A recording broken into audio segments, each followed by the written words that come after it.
Nós, quando passamos em frente às residências, nós notamos que os muros que cercam essas residências estão cada vez mais altos. Quando cheguei aqui em Limeira, o nosso muro que dividia a nossa casa ali com a vizinha ao lado, era bem mais baixinho. E de vez em quando o cachorro dela até ficava em pé olhando para nosso terreno para ver o que estava acontecendo ali. E a vizinha, então, de vez em quando, já era uma senhora de idade, ela passava alguns apuros e muitas vezes a gente até pulava o muro para ajudar ela, socorria ela, porque ela era uma senhora bem forte, assim, bem grande, mas ela já está com Jesus lá no céu. E aí então nós reparávamos, os muros naquela época eram baixos e era possível a gente pular o muro. Eu sei de uma história até que uma vez essa mesma vizinha, tempo do pastor Breno ainda, aconteceu um problema lá no botijão de gás e o pastor Breno, baixinho como era, ele pulou o muro e foi socorrer a vizinha. Histórias bonitas, marcantes. Mas hoje, se fosse para escalar os muros, confesso a vocês que seria um pouco mais difícil, porque o nosso muro, ele cresceu também, ele ficou mais alto. E a gente repara isso, de fato, você passa em frente às casas, você não vê mais a casa, você vê os muros, e claro, você adentrando pelo portão ali, você então finalmente vai ter acesso à visão de como é aquela casa que está escondida entre muros. Agora eu pergunto para você, que está aqui na casa de Deus, nessa manhã, você moraria numa casa se ela não tivesse rodeada de muros, nos dias de hoje? O que você acha? Como você se sentiria se de repente acontecesse com vocês o que aconteceu conosco alguns anos atrás, quando nós derrubamos a antiga capelinha ali na frente da nossa casa? E aí então derrubou-se a capelinha, claro, também tivemos que fazer uma reforma no muro, derrubamos o muro, e eis que de repente a nossa casa estava lá nos fundos totalmente, sem segurança alguma. Olha, foi uma sensação horrível. Por isso eu pergunto para vocês, vocês morariam numa casa que não fosse cercada por muros, e não é qualquer muro, muro alto? Eu acho que não. Porque provavelmente se você morasse assim numa casa que não fosse rodeada por muros altos, você se sentiria inseguro. É ou não é? Vocês concordam comigo? Vocês não se sentiriam inseguros também? Pois bem, os muros eles têm esse poder, eles têm essa magia. Os muros nos fazem sentir mais seguros. Olha que coisa boa.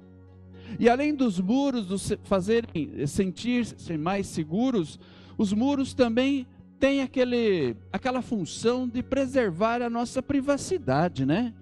Não é verdade?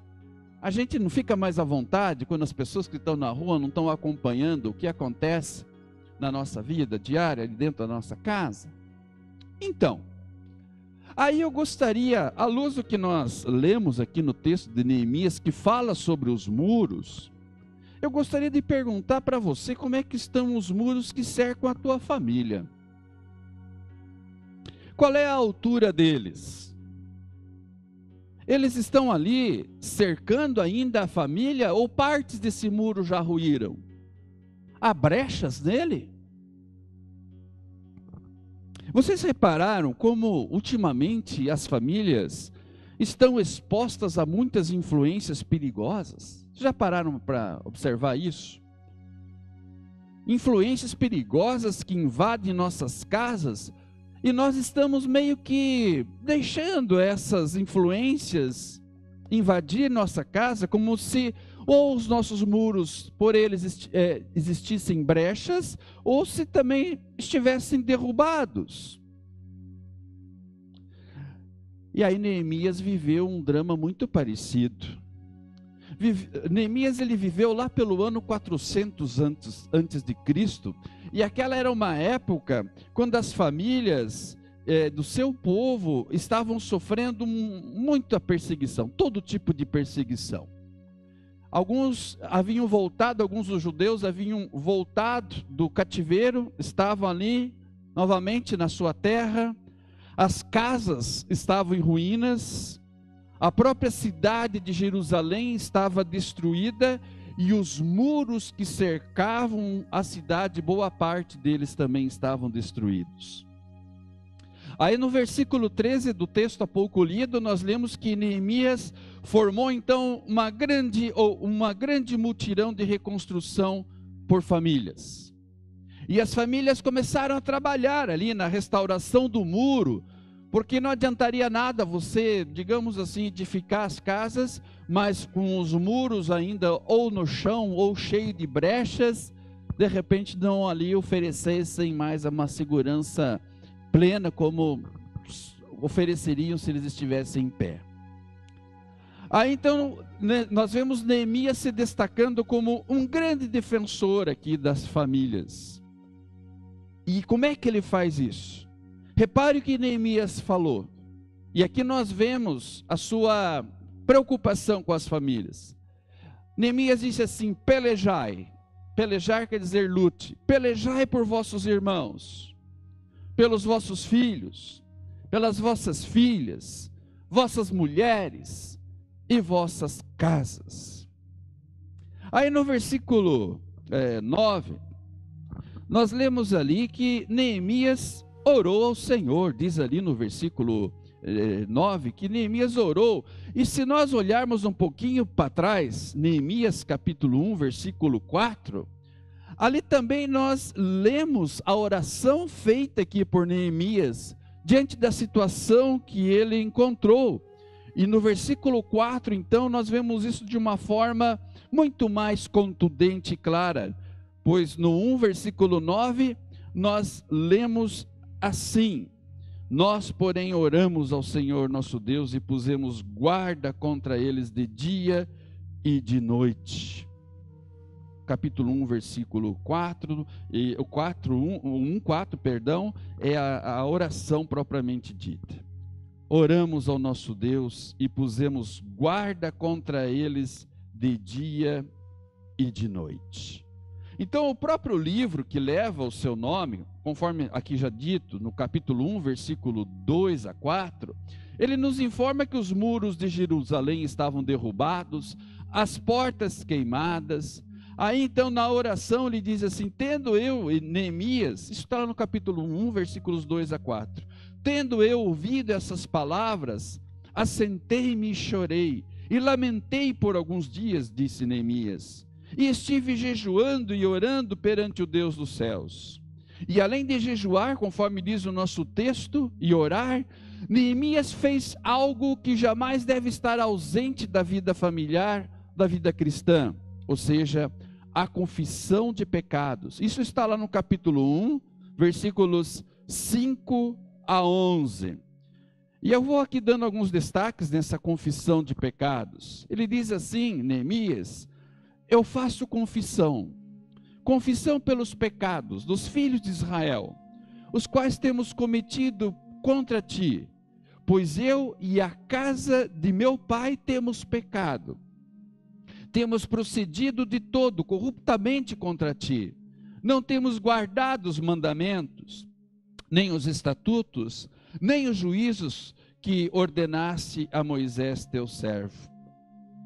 Quando Neemias ele faz esta oração e faz essa confissão de pecados, ele vai nos dando um grande exemplo de defesa, não só da nação israelita, mas também ele nos dá um grande exemplo de defesa das famílias.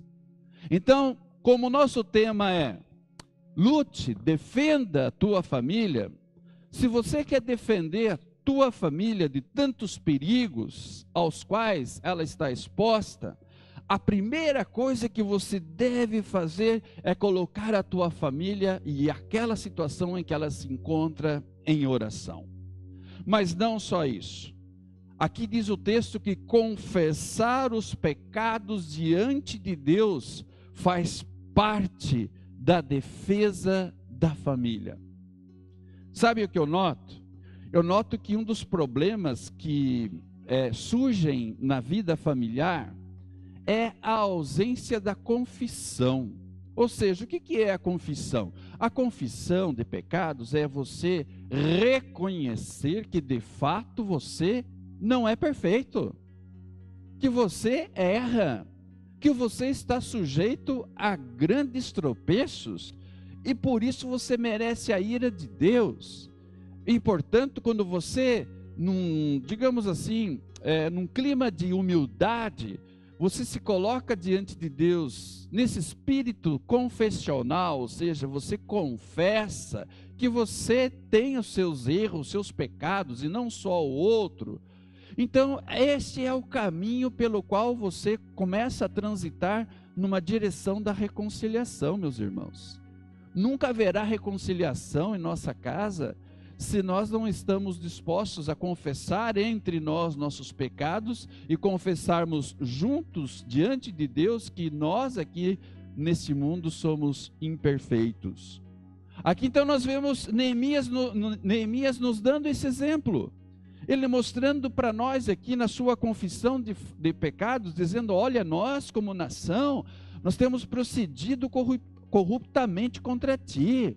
Nós não temos guardado os mandamentos, não temos guardado os estatutos, nem os juízos que tu ordenaste a Moisés, teu servo. Olha como nós somos pecador, Deus. É a confissão de pecados. Aí nós olhamos para o capítulo 4, versículo 13. No capítulo 4, versículo 13, ali nós vemos o nosso querido Neemias defendendo a família, pela vigilância. Veja que primeiro ele defendeu a família através da oração e da confissão de pecados. E agora no capítulo 4, versículo 13, ele defende a família através da vigilância. Ele diz ali, pelo que nos lugares baixos por detrás do muro e nos lugares abertos, dispus o povo segundo suas famílias com as suas espadas, com as suas lanças e com os seus arcos. Então a segunda estratégia de Neemias foi despertar o povo para ficar o quê? Para ficar esperto, para ficar vigilante, para ficar atento aos perigos, principalmente ali nos lugares vulneráveis, nas brechas, onde o muro tinha essas brechas, havia essas aberturas, ou onde o muro era mais baixo.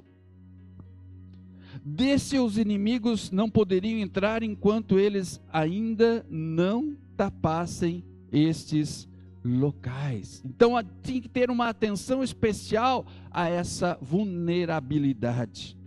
Aí então, por um momento, diz o texto no versículo 14, que o povo ficou com medo. Você já pensou, meus irmãos? Você vendo povos inimigos ao teu redor, você olha para o muro que deveria te proteger, boa parte dele está caído, outra parte há brechas por ele. Então o povo pensou assim, nossa, nós estamos ferrados, né? Olha os inimigos aqui, a hora que eles resolverem nos atacar, nós estamos perdidos.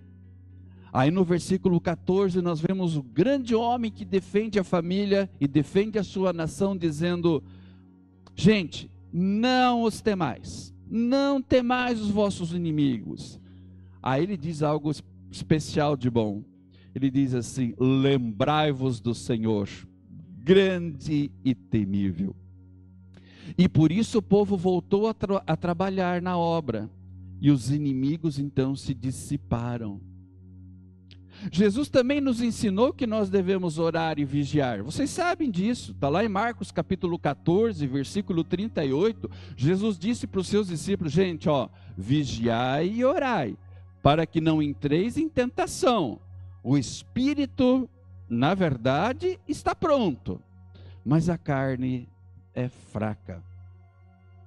Meus amados irmãos, muitas famílias são destruídas por um momento de deslize, quando o marido ou mulher não vigiam, quando os pais não preservam os filhos, quando descuidam de detalhes que o inimigo, de uma forma sagaz, tenta ali influenciar para roubar, para matar, para destruir o lar. Se você quer defender a sua família, você precisa aprender a ser mais vigilante. Você precisa estar atento aos muros em volta da tua casa, cuidar melhor dentro do que acontece ali no teu lar.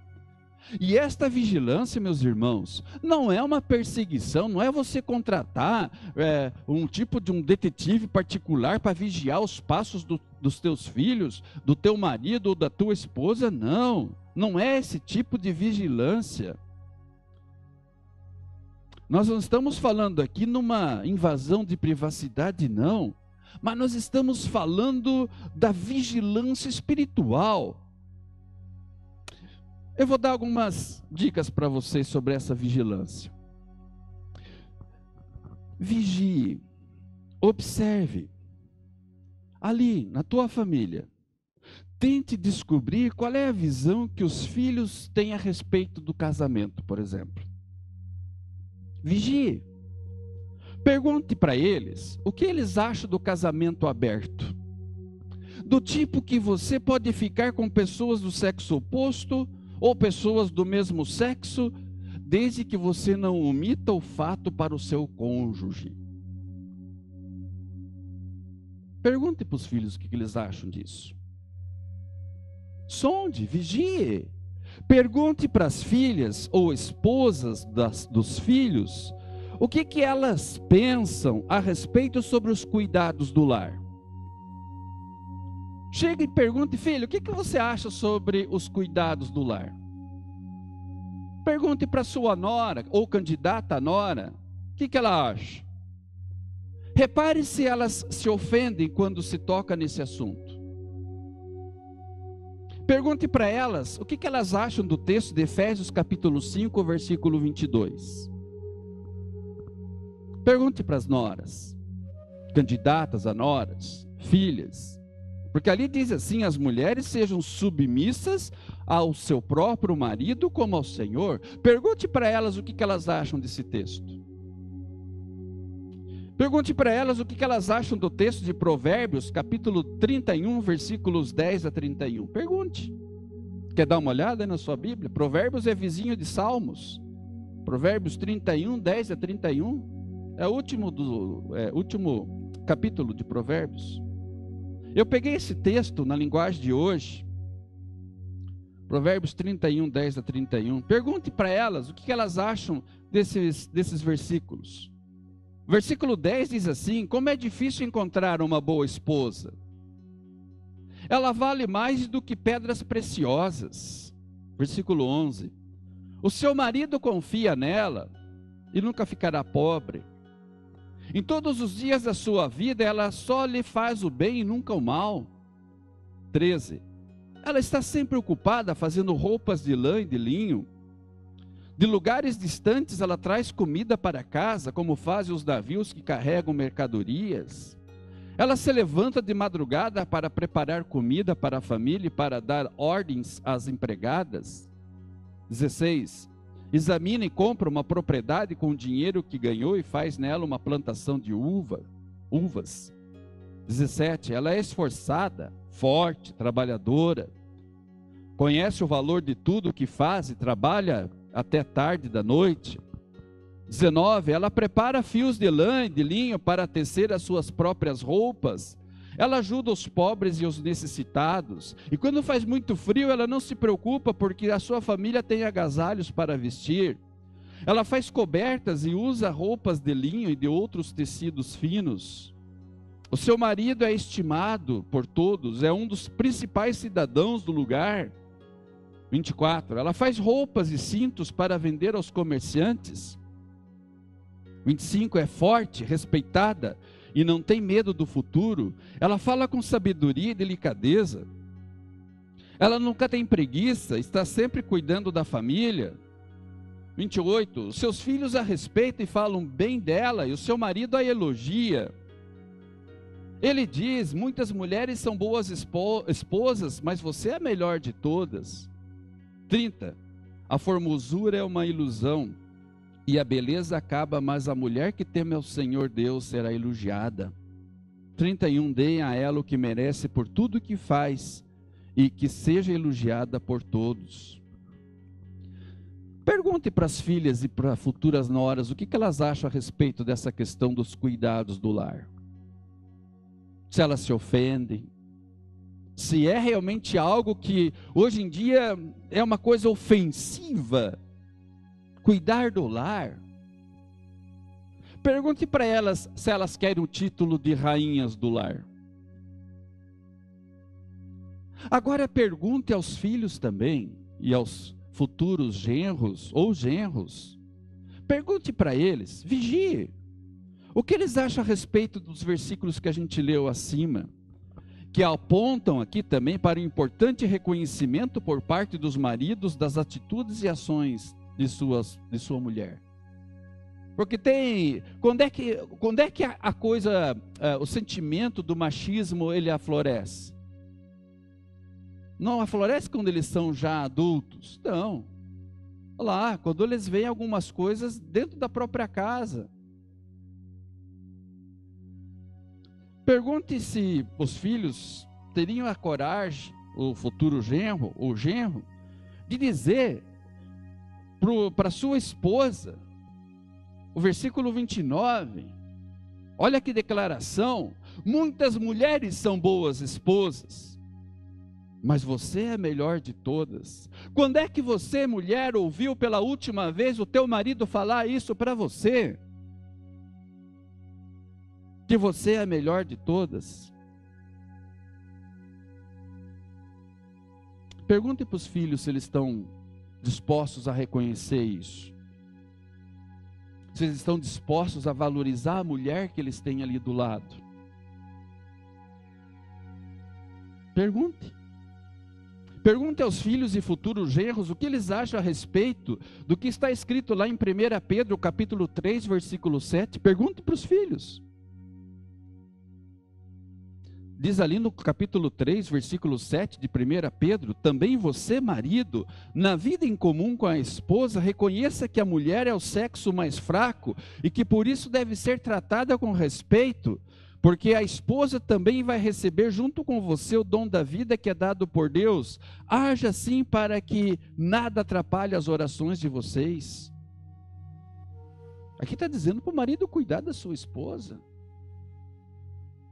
Pergunte para o seu marido, pergunte para o seu filho, seu genro, o que ele acha de Efésios 5, versículo 25. Que ali diz assim: marido, ame a sua esposa, assim como Cristo amou a igreja e deu a sua vida por ela. Cristo deu a vida pela igreja. Pergunte para o seu marido se ele está disposto a dar a vida dele por você. Chega em casa, olha no olho dele e fala: meu amor, você me ama? Amo. Você daria a vida por mim? Você daria a tua vida por mim? Pergunte. Pergunte às tuas filhas, noras, o que eles acham disso tudo. Sabe, meus irmãos, eu fico um pouco preocupado ultimamente, diante de algumas constatações.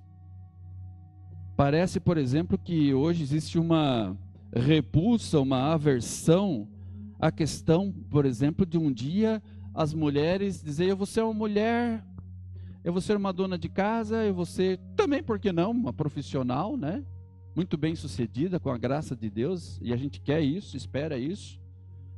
Diz assim que a mulher tem várias jornadas, né? Hoje em dia, a jornada profissional, a jornada doméstica.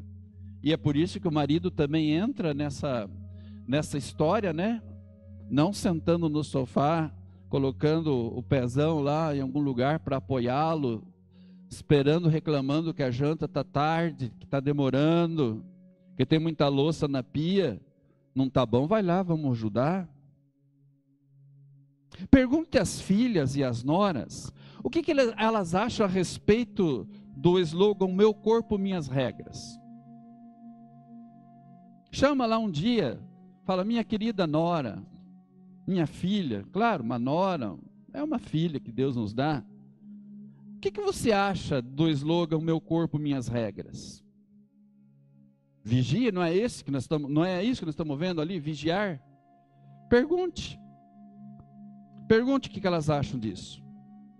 Pergunte se elas concordam, por exemplo, em interromper a gestação e a assassinar crianças que foram geradas no ventre materno porque não foram planejadas ou desejadas? Pergunte para elas. Não só para as noras, pergunta para a filha de vocês. Nós temos coragem de fazer isso ou não?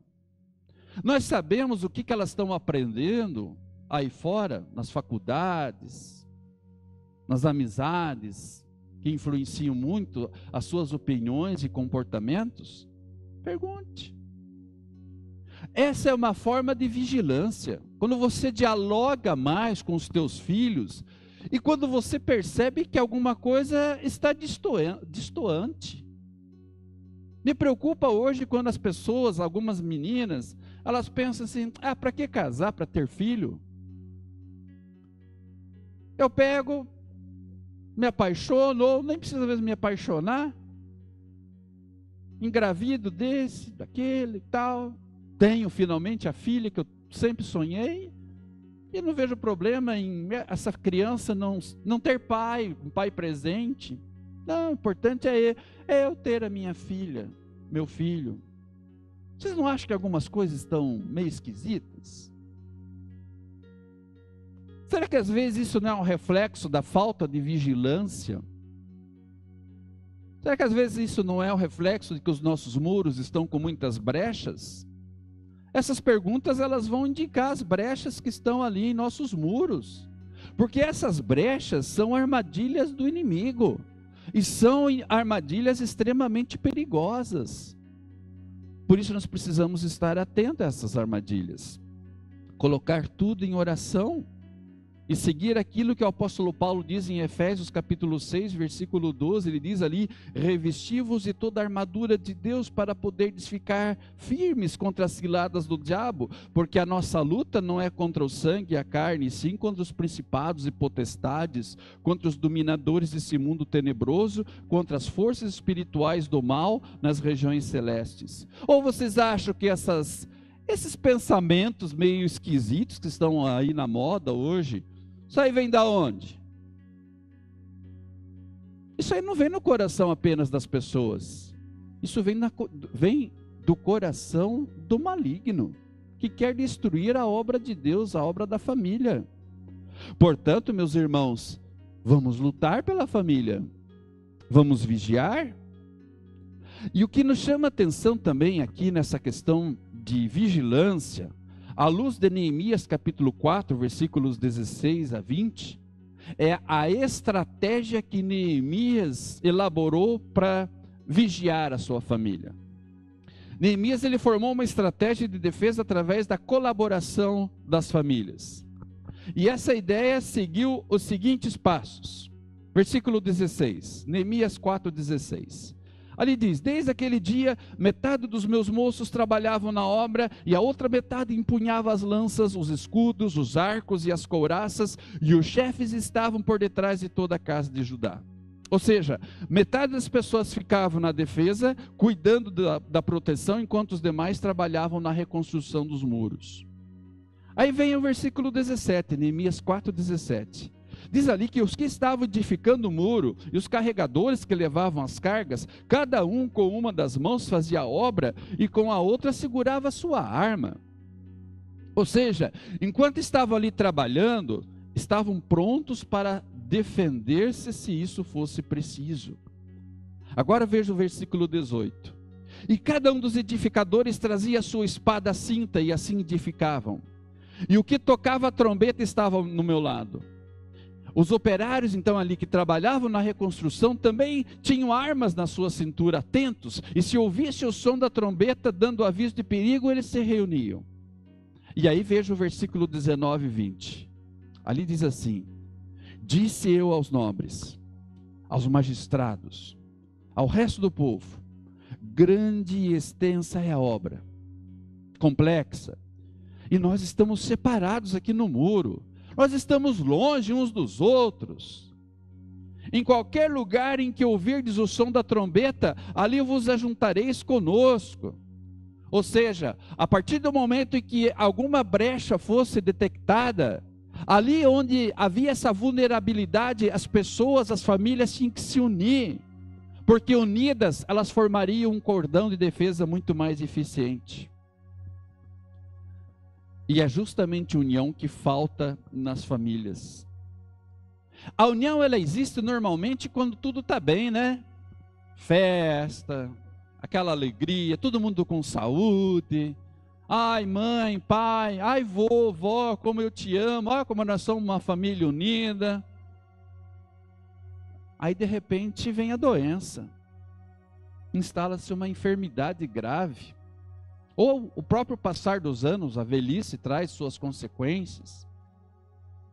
Aí os filhos olham para os velhinhos, né? O vô, vó, o pai, mãe, muitas vezes. Aí eles olham entre eles, os irmãos, dizem, toma que o pai é teu. Toma que a mãe é tua, toma que o vô é teu, toma que a avó é tua. Quando nessa hora, todos tinham que se unir. Todos tinham que realmente entender que fazem parte todos de uma unidade. E dessa maneira, estariam mais preparados e prontos para resistir aos dias maus. Então, meus queridos irmãos, lute, pelejai pela vossa família.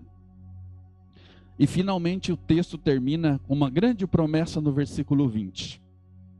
Você que anda meio desanimado, você que acha que não tem força para lutar, e às vezes você não tem mesmo, né?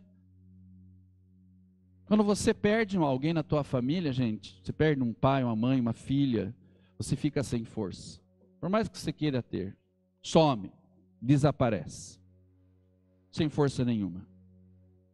Aí você pensa, nossa, meu pastor falou aquele dia para a gente ficar forte e tal, e quando a gente não tem mais essa força?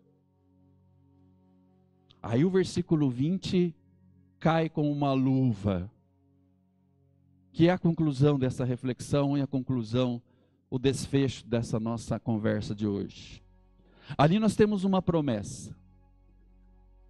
Ali diz que o nosso Deus pelejará por nós. O nosso Deus está lutando por nós. Ele não está lutando contra nós, mas Ele está lutando ao nosso favor. E quando então não temos mais força, não temos mais condições de por nós mesmos ter uma iniciativa mais concreta, puxa, eu tenho que defender a minha família, e eu olho para essa promessa e digo, mas meu Deus está lutando por mim. Ele está pelejando por mim e pela minha família. Eu não estou sozinho nessa luta.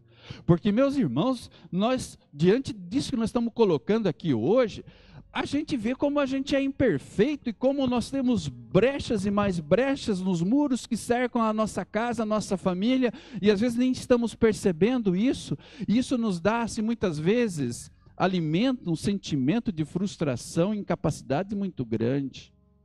A gente até desanima, mas aí a gente olha para essa promessa de Deus, meus irmãos. Versículo 20 diz ali que o nosso Deus pelejará por nós. Que promessa fantástica!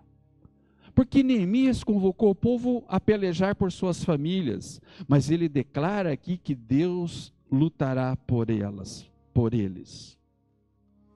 Nós também precisamos defender a nossa família. Devemos estar atentos às brechas dos muros que nos cercam. Sim, devemos estar de olho, vigiando, mas não esquecendo de que Deus está lutando por nós, está conosco, para nos defender e nos ajudar. Aí nós olhamos para esse Salmo 121, porque Salmo 121 ele diz assim que, olha, por um lado sim, eu preciso vigiar, mas eu tenho alguém me vigiando, um guarda de Israel, o guarda, que não dorme, que não cochila, ele está cuidando de mim, ele está cuidando da minha família, ele vai me dar força, ele vai pelejar por mim. Então, se você tem lutado por sua família, e eu espero que esteja acontecendo isso, saiba que Deus está lutando por você e com você. E se Deus está pelejando por você, por mim, pela nossa família, a vitória está garantida.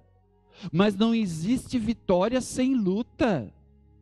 Não existe vitória sem, muitas vezes, alguns choques que vão acontecer quando opiniões contrárias serão confrontadas. E nós temos que entender isso, só que nós não podemos abrir mão da nossa função de vigilantes. Não pare de lutar pela tua família. Não desista. Às vezes a gente pensa assim, né, eu vou me entregar ao trabalho, não quero muito acompanhar o que está em casa, eu não tenho mais estômago para aquilo lá. E a pessoa, em vez de se unir ali aos outros guerreiros, soldados da casa que estão lutando, se afasta, dizendo, toma que a esposa é tua, toma que os filhos são teus, e ó, dá linha. Vocês estão entendendo? A mensagem de hoje quer mostrar isso, que se existe uma instituição que precisa ser defendida, é a família. E é por isso que nós estamos aqui hoje, dizendo para vocês, que em meio a tantas falhas, erros grotescos que nós cometemos, ou às vezes até falhas sutis, mas que estão redundando em grandes brechas em nossos muros, peçamos perdão. Olhemos o que Neemias fez, ele fez confissão de pecados, confessemos nossos pecados, não tenhamos vergonha disso. Confessemos nossos pecados, sinceramente a Deus primeiramente, e entre nós, cheguemos e digamos assim para a pessoa da nossa casa, eu pequei contra você, me perdoa. Vigie, lute. Jesus, ele morreu na cruz para te salvar, para te perdoar. Ele morreu na cruz para te salvar, meu irmão e irmã. Para salvar, restaurar a tua família. O sangue de Jesus tem esse poder, e o sangue de Jesus está atuando, agindo em teu favor, para que você possa ter uma família mais protegida, amada e amparada. Uma boa vigilância para vocês. Pelejai, pelejai pelos vossos irmãos, pelejai pelos filhos, filhas, mulheres e vossas casas. Defenda, lute. Vale a pena. Em nome de Jesus. Amém.